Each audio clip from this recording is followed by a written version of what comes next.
New education પોલિસીના schoolbag ડેના મુજબ દરેક પ્રાથમિક શાળામાં શનિવારે વિદ્યાર્થીઓને સ્કૂલબેગ વગર બોલાવવામાં આવે અને શૈક્ષણિક પ્રવૃત્તિ સિવાય અન્ય ઇતર પ્રવૃત્તિ ઉપર ધ્યાન રાખવામાં આવે જેથી બાળકો શૈક્ષણિક પ્રવૃત્તિ સિવાય અન્ય યોગ, કસરત, ટૂંકો પ્રવાસ જેવી ઇતર પ્રવૃત્તિ દ્વારા બાળકોમાં સર્વાંગી વિકાસ થાય।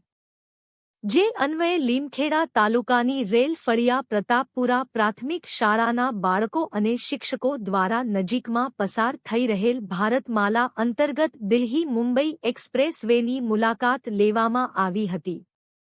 શાળાના શિક્ષકો દ્વારા બાળકોને તેઓના પરિવારના સભ્ય દ્વારા વાહન ચલાવતા સમયે સડક સુરક્ષા અભિયાન મુજબ વાહન ચલાવતી વખતે હેલ્મેટનો ઉપયોગ કરવો, વાહન ચલાવતા સમયે સેફ્ટી બેલ્ટનો ઉપયોગ કરવો, લેનનો ઉપયોગ કરો, વિરુદ્ધ દિશામાં ગાડી ન ચલાવો, ટ્રાફિક સિગ્નલના નિયમોનું પાલન કરો, રોડ ક્રોસ કરવા સમયે કઈ કઈ બાબતોનું ધ્યાન રાખવું તેની સમજ આપવામાં આવી હતી।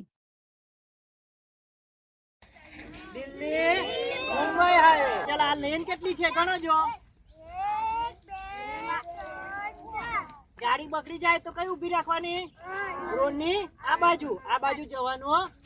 કોની સ્પીડ હોય ને તમે 120 પર જાઓ તો પછી ઘેર મેમો આવી જાય કે તમે ઓવર સ્પીડમાં ગયા માટે તમારે આટલો દંડ ભરવો પડે।